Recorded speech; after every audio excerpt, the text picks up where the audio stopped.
Hello, and welcome to the Kathleen Spracklin podcast. I am a woman on a mission to gather a cadre of writers, thinkers, and teachers who are transforming the world one character at a time. And it all starts with one thing: a deep understanding of human motivation, why people do what they do, and the forces that drive them. But lately, I've been on a Zettelkasten talking about how to get one going. And today is no exception.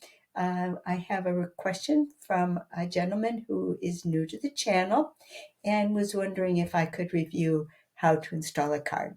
So I've covered it at different times in more depth, but I thought this would be a good opportunity to just do a brief review and go through the steps with you, just for a little bit of reinforcement for those of you who have already seen it, and for directions for those who are just coming into the channel.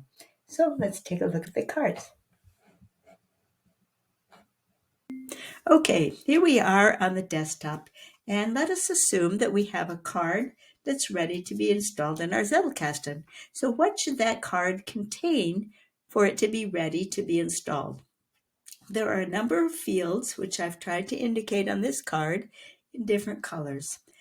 The main information is what you've gained from the source, the book that you read, the video that you watched, the conference that you participated in, the meeting that you attended. What information did you want to capture? And the second absolute requirement, and I make this a 100% requirement for any card I add to my Zettelkasten, I need to include my feelings about the information, my thoughts.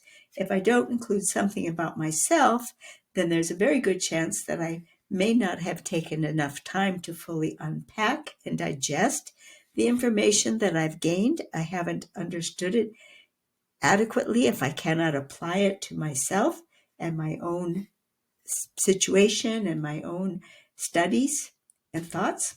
So that's a very important additional line. And it's also the ideas that you're going to encounter in the Zettelkasten that make a Zettelkasten worthwhile. I always include my source so I know how I can get back to where that information came from. And I make it another rule to include a tagline that will bring the whole card back to me. The idea is that so I can write something here that will cause me to remember what the information was and what my thoughts and feelings about that information was. And then the process that we're going to discuss tonight is how do you get that number? And this is just a review. Okay, so let's take an example. Here I have a card that's based on a personal reflection. So it's kind of strange because the whole card is really coming from my thoughts, but I still break it down into the thought and then my reaction to the thought. And my thought has to do with, of all things, installing cards. And that it's very worthwhile to take a look at connections that are not a perfect match, because many times you can get an excellent mental stimulation going from that. And even if the card doesn't actually go there, you've thought about it some more. And that means you've taken it in more deeply. So I've always found that looking at unlikely places broadens my thinking, and I make it a rule of thumb that it's perfectly fine to file the card in the spot where it makes the most interesting conversation, and there's no requirement that it must be the best fit, because since this is a Zettelkasten for creatives, the new card gets to pick the card that it wants to go with. So in this case, I went over to my index and I pulled some cards about the note card and how you would go about installing the note card. And I found the logical connection there, and I wrote it down, the logical place where it goes, and that was this card 3B, 2C, 5C, which is some more notes on how to instantiate a Zettelkasten. But I also noted two other locations that are potential conversation starters. Well, it turns out that they weren't all that perfect a fit for me. So after noting them and saying, that's interesting, I went back and decided this would be the spot where the card actually was going to go. But the point is, you get to choose where you want that card to go.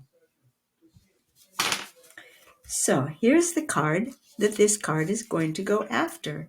And it's just a basic instructions. It goes all the way back to July of 2022, almost 2 years ago, where I was first giving myself instructions on how I wanted to install a note in my Zettelkasten.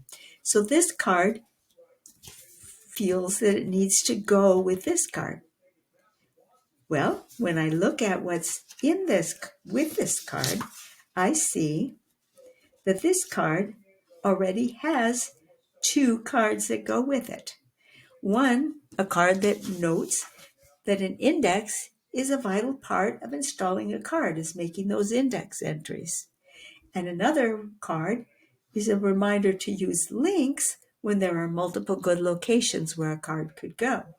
So this card is another thought in the same vein of how to instantiate a note in analog Zettelkasten. So that means it's going to get a new number 3, and I'm going to log there what this card contributes to the conversation. The idea that an interesting conversation is a worthy connection on its own right.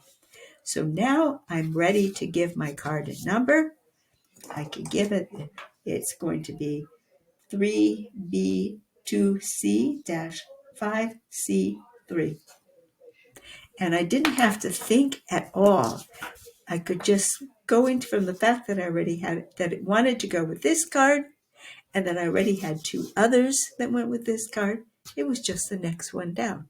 So it was very effortless. And that's what I really like about this system. Now, one thing I would like to note, and I'll come back face front for that. One point I want to stress is that card numbering is challenging at the very beginning when you don't have much of a base and the numbers all seem fairly artificial. But the interesting thing is that the longer that you have your Zettelkasten, the easier it becomes.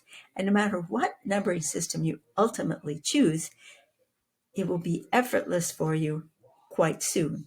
I offer my effortless numbering system because I think it gives an opportunity for that ease to occur much quicker than with other systems. But whatever numbering system you find feels best to you, just know that do it. Build your Zettelkasten, create your index, give numbers to your card. As long as you don't give any card the same 2 numbers, you won't get lost. You got an index. So just trust this process and give it a try. You can't begin to have these associations until you begin to put cards in your Zettelkasten. So don't be afraid. Just go ahead and do it. You really aren't going to make any mistakes. There's no such thing as mistakes. That's the truth. As long as every card has its own number, you're not making any mistakes. Talk to you later. Bye-bye.